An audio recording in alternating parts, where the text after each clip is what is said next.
Hello, good evening and welcome. You've just entered the arena. I'm Michael Coren, whether you like it or not, and thank you for joining me.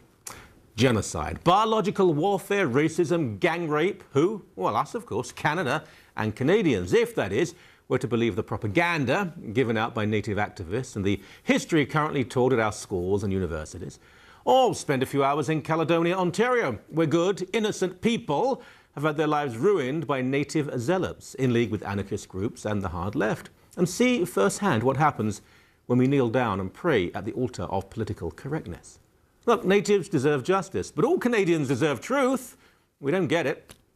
Just this month in Halifax, historian Daniel Paul wrote, "The dispossessing of the indigenous peoples of the Americas by Europeans and the near extermination of them in the process is the greatest inhuman barbarity that the world has ever known," demonstrating that Mr. Paul writes very badly indeed. Now, it's all part of a campaign to smear history in Nova Scotia, making the British out to be monsters.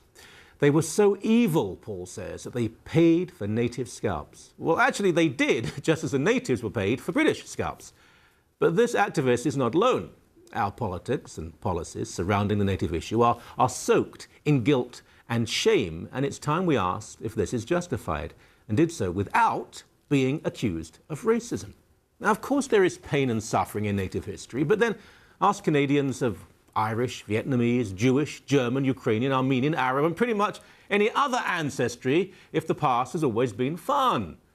Tribes slaughtered other tribes. They enslaved other natives. They even ate other natives. Offended? So what? Cannibalism certainly existed in pre-settlement North American society. So did scalping, torture, and the most ghastly violence, proving that natives, Europeans, and everybody else can act as badly as each other.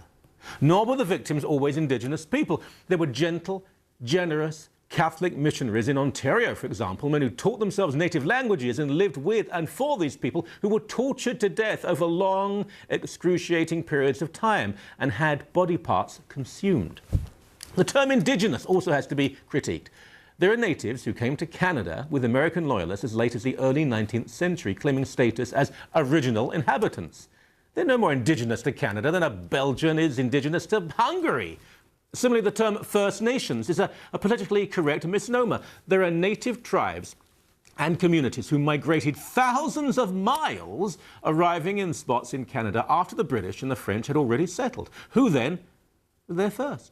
The mythology has few bounds. There were, for example, no deliberate attempts to kill people with infected blankets. There may have been infected blankets brought by Europeans to North America, but this was long before we understood the details of disease and its immunities.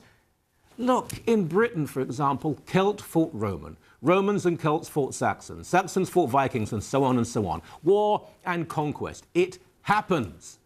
I'd quite like my father's family's Polish farm back, please, but you know what? I've decided to move on.